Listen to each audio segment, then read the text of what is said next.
Di grup Cina. Benarkah Cina mati di grup-grup? Memang ini Pak sudah menyebar berita ini. Saya lahir di Biren, Udip di Biren. Di Biren itu cukup banyak Cina radiologi, Pak. Dan itu kami dengar dari kecil memang. Dari kecil itu sudah dengar kalau Cina mati itu sama anak SD itu, sesama anak SD.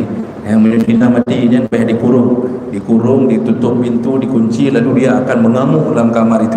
Dia akan mengamuk sampai hinggap di jendela, hancur plafon, segala macam. Tapi waktu tangi tetap dia terasa mati.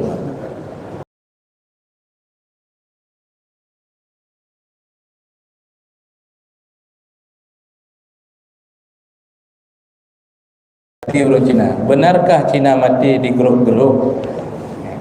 Memang ini Pak sudah menyebar berita ini. Saya lahir di Biren, Udip di Biren. Di Biren itu cukup banyak Cina radiologi, Pak. Dan itu kami dengar dari kecil memang. Dari kecil itu sudah dengar kalau Cina mati itu sama anak SD itu, sesama anak SD. Yang Cina mati dia dikurung, ditutup pintu, dikunci, lalu dia akan mengamuk dalam kamar itu. Dia akan mengamuk sampai hinggap di jendela, hancur plafon, segala macam. Tapi waktu tangi tetap dia terasa mati.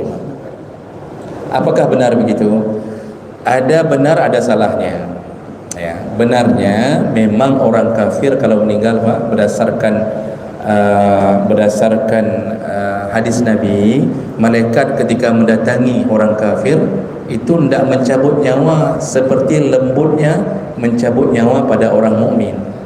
Orang itu ketika dicabut nyawa walaupun sakit luar biasa tetapi dipercepat sehingga Nabi memberi tamsilan bagaikan air keluar dari mulut ceret. Jadi kayak kita tuang air terus begitu, dicabut dari ubun. Jadi kita sakit karena harus sakit. Sakit itu tujuannya menyedot semua dosa-dosa yang tersisa. Jadi kita makanya mata akan membelalak ke atas, itu melihat ruh sendiri kata Nabi. Oleh karena itu salah satu sunnah kalau meninggal itu segera disuruh tutup mata, karena ruh al-ain yattabi'ur ruh, karena ruh itu diikuti oleh mata. Maka kita melihat diri kita sendiri begini Pak, lihat ke atas. Maka suruh tutup ini. Itu mukmin, dicabut dengan lembut walaupun sakit, masya-Allah. Setelah itu selesai, istirahatlah dia.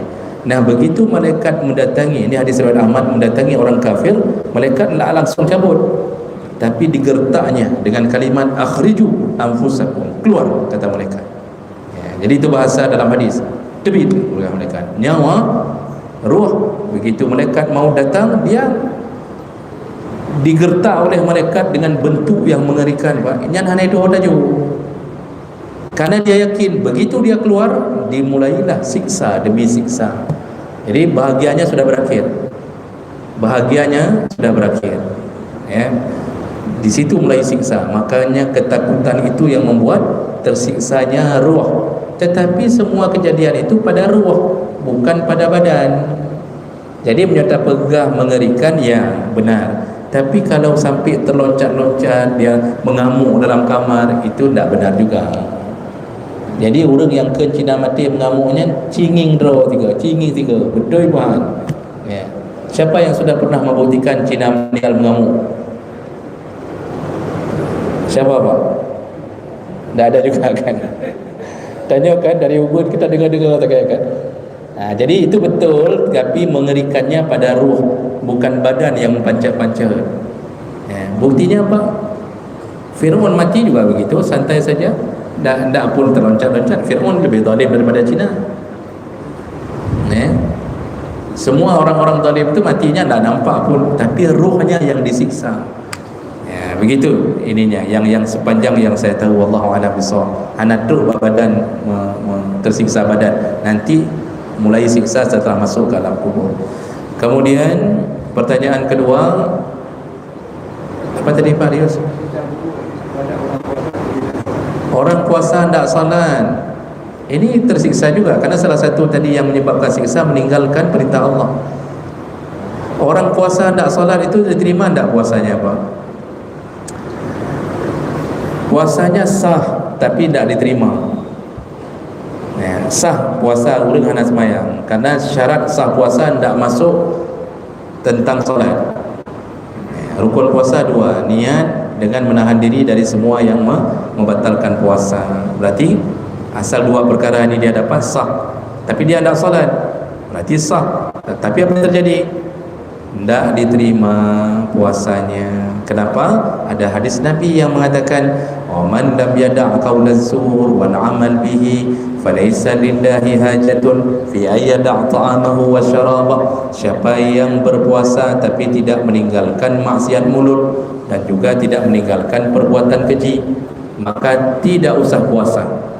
Maksud tak usah puasa, terima. Termasuk perbuatan keji adalah meninggalkan solat. Maka kebodohan orang yang puasa salah satunya adalah puasa tapi tidak solat. Nyo berat bangai. Herannya apa? Ini terjadi. Bapak coba lihat di bawah Islamic Center. Nian bubur di bawah Islamic Center, Pak, ya. Bukan Islamic Centernya salah, orang bubbernya di bawah itu coba lihat, Pak. Masya Allah, bubber tiap hari bawa keluarga. Azan berbunyi, mereka tetap di bawah. Azan Isya, mereka belum bubar. Pulang maghrib, mereka masih di situ. Yang buka puasa diurut, bawa keluarga lagi, lalu mengatakan Masya Allah, nah, Alhamdulillah sudah selesai puasa kita hari ini, semoga surga. Pak, surga. Puasa hana semayang. Sedangkan fondasi amal adalah solat. Sama, Pak. Mau kopi, mau kafe, model-model hana semayang sama madunya, ya, sama madu. Jadi tersiksa orang-orang yang begitu, tetap dapat siksaan nantinya, ya. Kemudian yang kedua tadi, berzikir suara keras, masih ada orang masbuk, ya tentu itu tidak boleh, Pak, sebenarnya. Kalau ditanya tentang zikir bersuara keras, itu masih boleh karena ada dua dalil. Saya pernah mengatakan dari Ibnu Abbas, dua-duanya hadis Bukhari Muslim. Ibnu Abbas mengatakan inna raf'as saut inda zikri hina yansarifu minas salat kana inda ahli Nabi sallallahu alaihi wasallam. Mengangkat suara ketika berzikir itu sudah ada dari semenjak zaman Nabi sallallahu alaihi wasallam. Ibnu Abbas mengatakan itu. Kemudian hadis yang kedua, Ibnu Abbas juga mengatakan, aku mengetahui sudah selesai solat di masjid, ku dengarkan zikir dari dalam masjid. Sedangkan Ibnu Abbas dari rumahnya. Jadi enggak serta-merta berzikir suara keras itu haram, dah. Baru berubah menjadi haram kalau terganggunya orang yang melakukan solat. Bapak bisa bayangkan, katanya udah berzikir raya-raya, urung dirikut di semayang, mentagi sambung semayang, itu mereka kan, Pak, terganggu bacaannya. Maka ketika mereka sedang baca Al-Fatihah, Pak, menjampu-jampu dengan zikir, katanya, Alhamdulillahirabbil alamin, Allahumma antas salam wa minkas salam, menjampu, Pak. Itu dilarang. Makanya zikir itu boleh, cuma ketika mengetahui ada orang yang banyak tertinggal solat di belakang, segera kecilkan suaranya. Paling kurang pecah mic, Pak.